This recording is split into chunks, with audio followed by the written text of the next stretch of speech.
The sun no longer sets on Nigerians. This is because Nigerians can now be found in virtually all nations and regions of the world. In Tall Drums, we bring you stories of Nigerians making remarkable contributions to the improvement of the human condition. Here is your host, Dr. Ugoji Ugoji. Hello and welcome to this episode of Tall Drums. In December 2005, Dr. Victor Ukpolo entered the history books in the United States, becoming the first Nigerian-born academic to head a university in the country.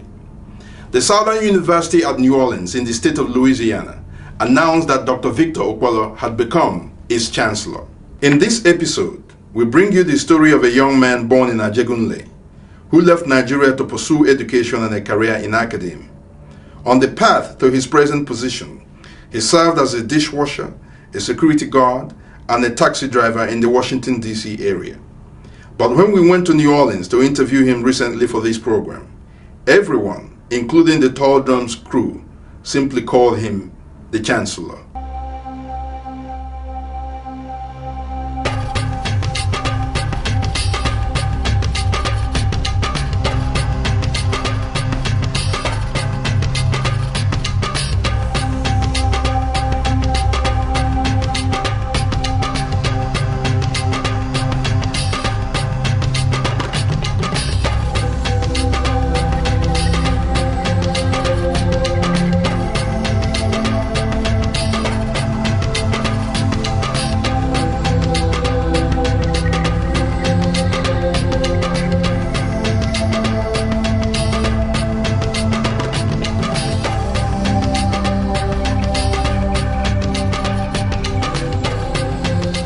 Tall Drums is presented by Sungai Corporation, publishers and consultants.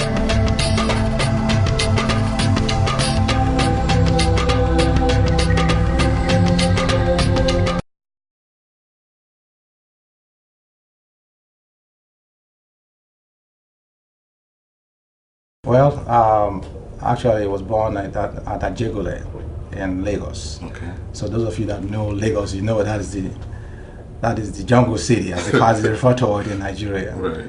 And I went to Ararami Elementary School. I think it's right by Kirikiri Road, if it's still there. I would think the road is still there. Okay. And my childhood was really a fond memory for me because it was basically filled with hard work, values, and determination to succeed, keeping to your words, honesty, and a few times I veer out of those. I got my lessons at home. Where are your parents from? From the Delta area. Actually, my mom and dad are from Efron in close to Warri. Okay. Yes. Okay. Yeah. And your mom's full name is? Gladys Ukpolo. Okay. Yes. And your dad? Samuel Ukpolo. Yes. Okay. All right. And so, after your elementary school, where did you attend high school at? I went to United Christian Secondary Commercial School. That's what it's known at that time. Right. Now it's known as United Christian Secondary School. As a matter of fact, I just received about 2 weeks ago a certification that they've appointed me into their secondary school Hall of Fame. Oh, I see. So I'm going to send a big check, I guess. I'm one of 10 children. Okay. And my parents are, very blessed, but not.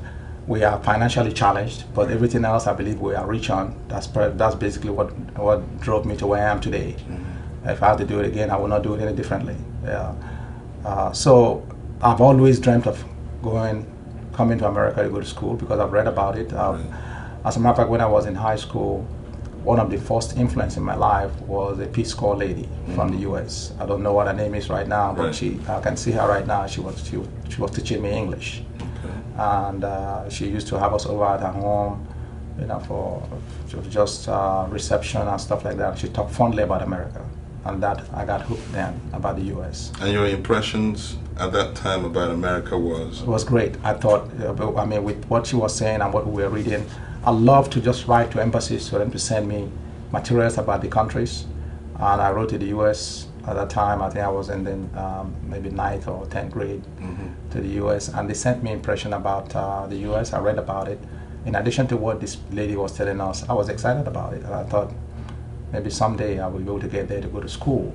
Right. Given the fact that the impression I had was if you have all the right values, you can make it. And it's not going to be easy, but if you have the right values, and I believed at that time that I did have the right values to be able to push it through. In '72, I was ready to go on leave, on vacation. After I work in a year, you have about 2 weeks vacation that you have to take. So I had my 2 weeks vacation. And I didn't know what to do. I said, well, I'm going to go home and just relax, as I've been doing the last 3 years. A friend of mine came in and said, look, I'm heading down to Kaduna to see if you can get a visa to go to the U.S. I said, really? I said, can I come along? Okay. He said, sure, come along. I arrived in New York, and my first impression, of course, everything has been great in terms of my impression about the U.S. But as a Nigerian, you will appreciate this next story, which, you know, our cops don't carry gun back home. Right. I mean, we just like the constables in Britain. Right. And the first person that I see coming across, as soon as I step up in tarmac, going to my to get my luggage, I mean to move to the next terminal to travel to Washington D.C. was the cop. I was a gun beside him. I was scared stiff. I said I couldn't believe it. I said, "Wait, what's going on?" So after that incident, you know, and the guy was just walking calmly and walked by me, and I said, "Okay, you know, that's just the first impression that I got in terms of that kind of situation, crime, security, the importance that is given in this part of the world, unlike our situation where crime and security at that time don't have that much level of attention because it was assumed that everything was okay. And not the same here. So I flew to Washington D.C. When I got to D.C., I took a cab to where I was supposed to stay, and that is another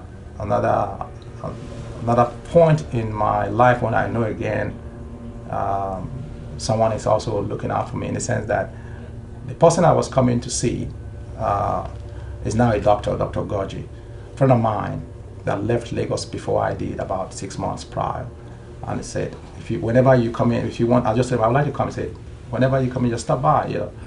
I guess he just said that assuming that it's not going to happen. Then suddenly I'm knocking at the door, here am I. So wait a minute, I didn't mean for you to stop by, but hey, guess I'm here now. So unfortunately, as it turned out, he himself don't even own that home. He was staying with his uncle. So here and now, the uncle is taking care of him.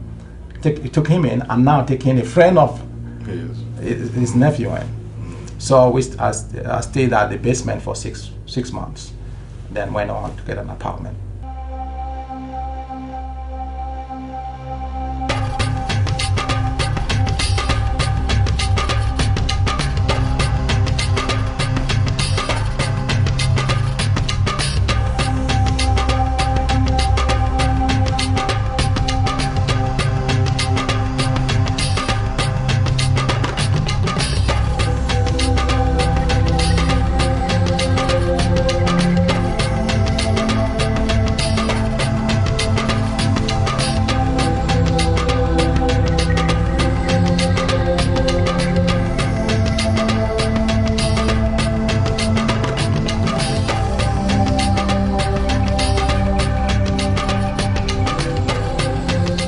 Tall Drums is presented by Sungai Corporation, publishers and consultants.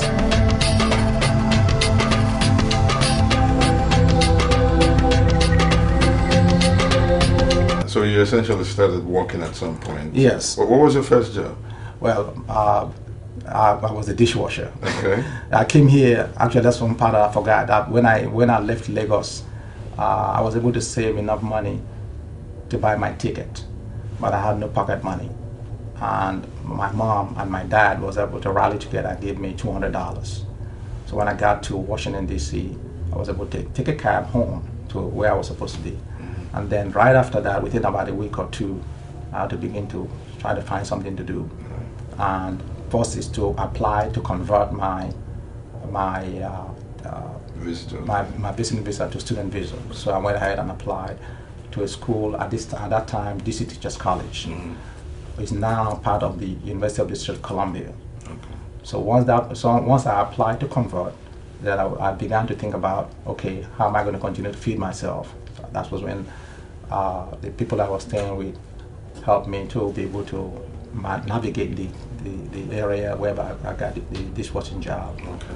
And I think basically it was my 11th, and I still remember the restaurant's not there anymore, but I still remember the site. I actually took my kids there when I went to DC to point out to them where I got my first job.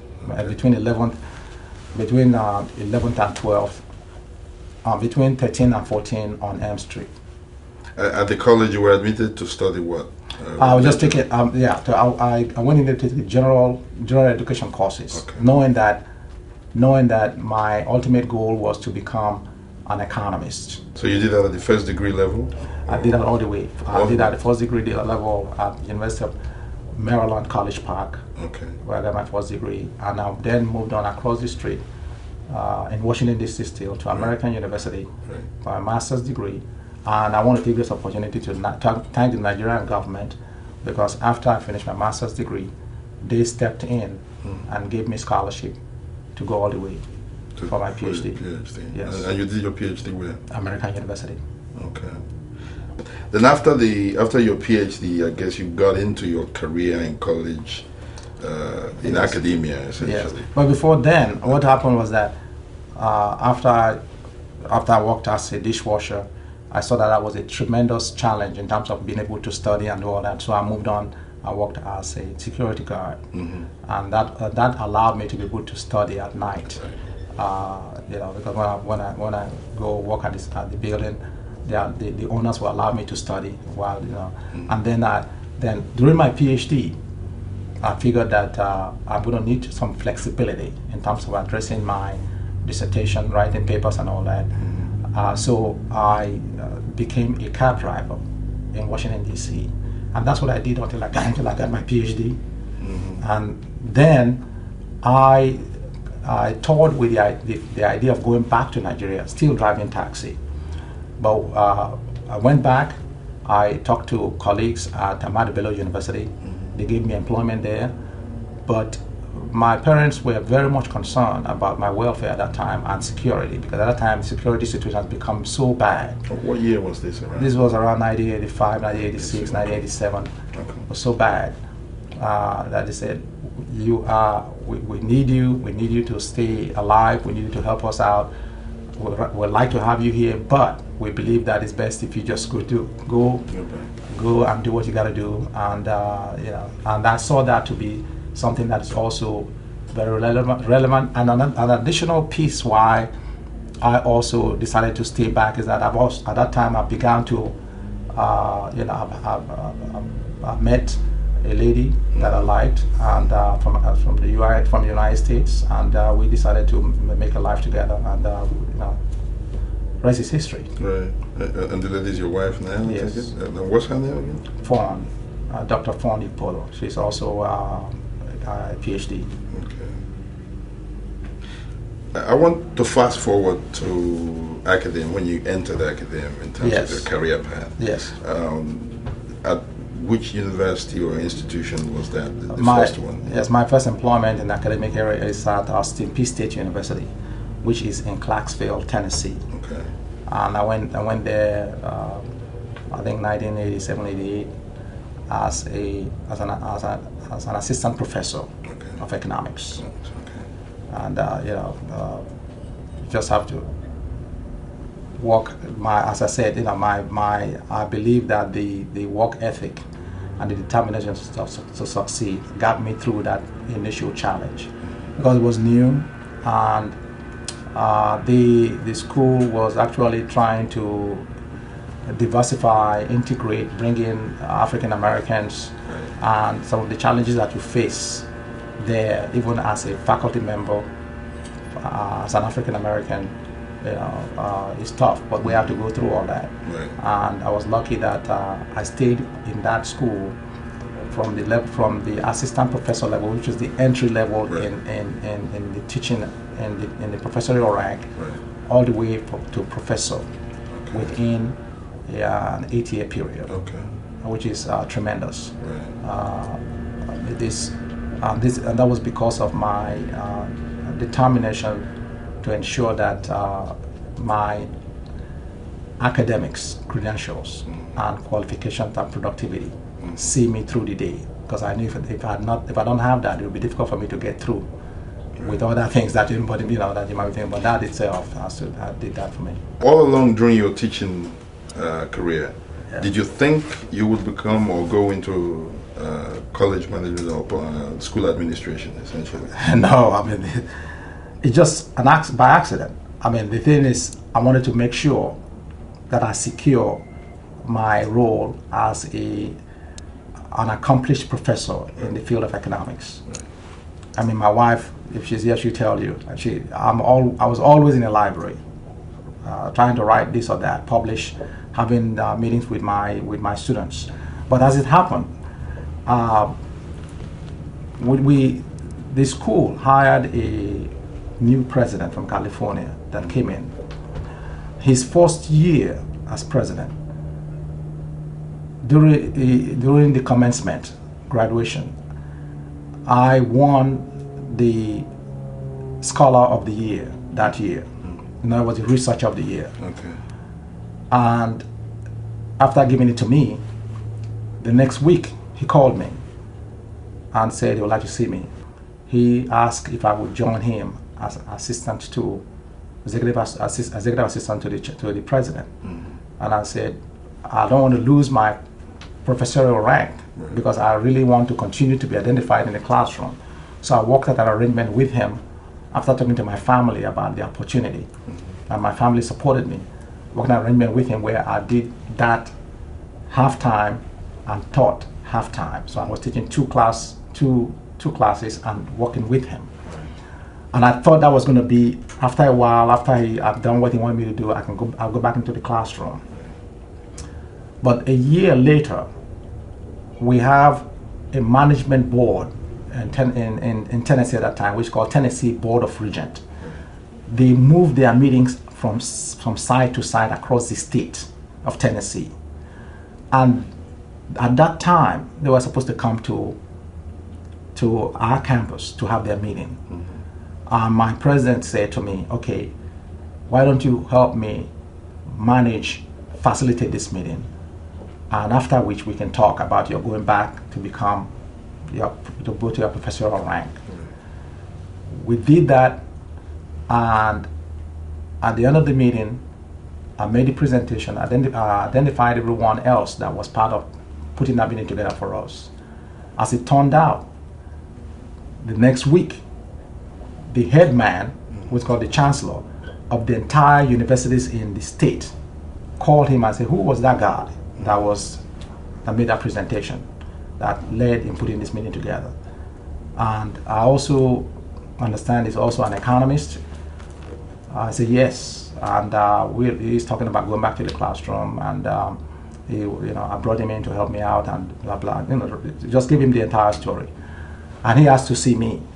So I had to drive about 40 miles because his house in Nashville and I'm in Clarksville. So I drive to 40 miles to see him. And he said to me, he has a task that he would like for me to help him lead, which was basically a challenge to talk about two schools that were in the city of Memphis that have not been getting along so much, and he's trying to find a way to bring them together. I want to show that economically it makes sense. And wants me to use my economic knowledge to be able to come up with a study to show that. And as such, he wants me to move to his office and give me a title, special research officer to the chancellor. Again, I went to my family and I said, look, this is going to be tough, and my wife said, fine, go ahead and, I'll do it. This is just a temporary thing, let's do it. So this, looking for, they advertised for a vice president for academic and student affairs at the Southern University system. Okay, that's important because it's a different Southern University system.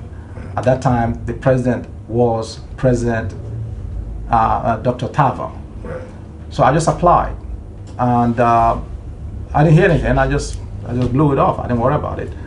And I applied like in October. I didn't hear anything. And in January, I got a call that I got to try to. They want to talk to me. So I told my wife, I said, I got to go to Louisiana to talk to these people about this opportunity. I mean, I just didn't give it much of any credence in the sense that I just believe that, they don't know much about me. All they have is my curriculum vitae and all that. But when I got here, he was impressed, pleased, made some calls, and before I could get back, he said he told me later he had arranged for me for interviews to cover about a 3-4 week period. I was the second person interviewed. He was supposed to interview 3 other people. After he checked my reference and I got back, he decided to cancel orders and offer it to me in about 48 hours after I got here. Mm-hmm.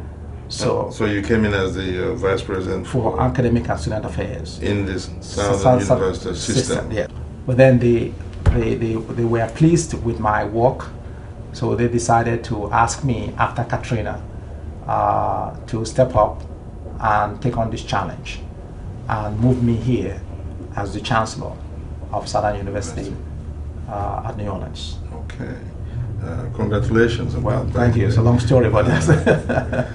Victor Upolo is in line to take over as chancellor at the university. Upolo was formerly the vice president for academic affairs on the Baton Rouge campus.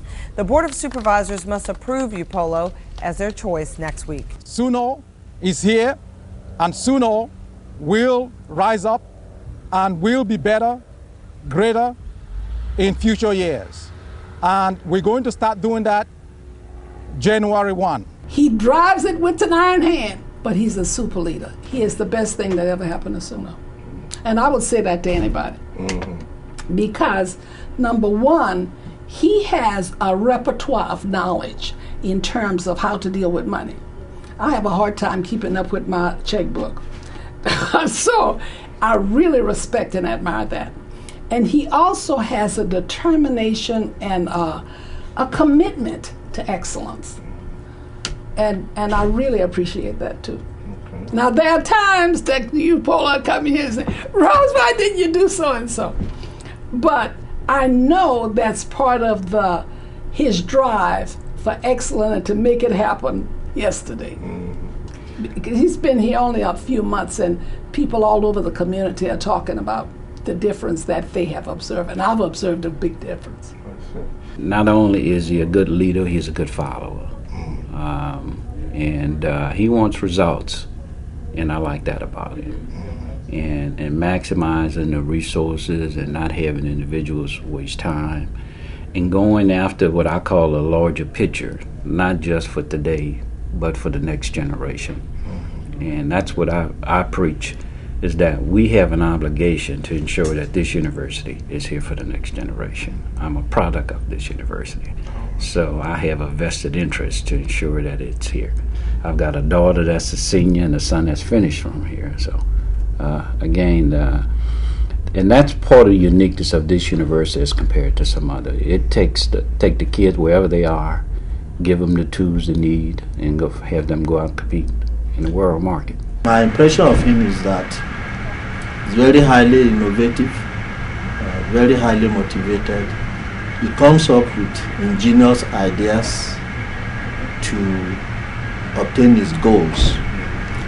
When he comes up with his ideas, he wants the people working with him. He doesn't always bulldoze things on you, but he really listens to suggestions, and once we have decided that this is what we will do, he loves people to move on and get it done. He is a very focused chancellor. He is driven to make sure that we get back to our main campus.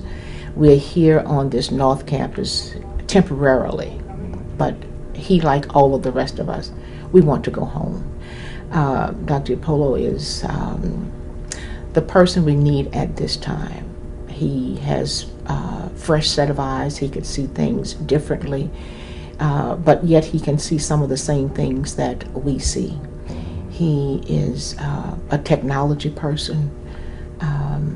I think he is the person we need for this time. Very, very focused.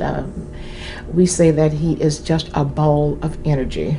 I used to say that I was on skates around campus, but with Dr. Upolo, I've moved from skates to gliders. It gets me around a little bit faster. He's a man very human in his dealings with the faculty and with the students. He's a man of the people. And he has brought in new life, new blood into the university, which will make us work. He is the engine driving whatever thing we do here at the university. He came to us with a different perspective. He was not affected by the crisis like most of us were. So that gave him the ability to think freer, because many of us were worried about personal loss or personal issues, but he was not encumbered by that. So he was able to think freely, and he had a place to stay. So that made him to be committed to staying with us longer. He came in earlier and left later, which is something most of us could not have boasted. And one thing I know about him is his wisdom. He's very smart. He's very intelligent. He's someone who's able to think through a situation and come up with that third dimension that most people would not think about. Some would think black and white. He would think black, white, and gray. And so that's really the creativity we need to be able to move us along. And he's been able to bring that energy, that focus to the table. I've tried to come to work before him. I've never been able to do it, because I've tried to come at 7 o'clock. He's already here before I get. And I've tried to live later than him. Most times I'm still not able to do it. So this is a guy that is sold out to the cause of SUNO. He's someone who's committed to it, that has brought a new energy, a new vibrancy to the organization that we never had before. It's probably coincidence, but we couldn't help noting that it was right after the Katrina disaster that SUNO hired Dr. Victor Ukpolo to become its chancellor, to lead the university through the recovery period. A hardworking, highly disciplined, and highly focused individual, Dr. Ukpolo is exactly the kind of leader an institution needs in great moments of challenge and even despair. This trait is not unconnected to the general Nigerian trait of hard work in hard conditions. When you have struggled your way out of a population of over 150 million Nigerians conditioned to hard work and excellence, and acquire the best of education in America, you can face just about any challenge, including heading a university. This is a tribute to the Nigerian upbringing and to one man who has beaten all the odds to reach the pinnacle of his field. In the next episode of Tall Drums, we will feature SUNO as an institution and further explore Dr. Victor Ukpolo's task of rebuilding this fine institution. That's our show for this week. I am Ugoji. Until next week, I wish you justice, peace, and liberty. May you become all that you're destined to be.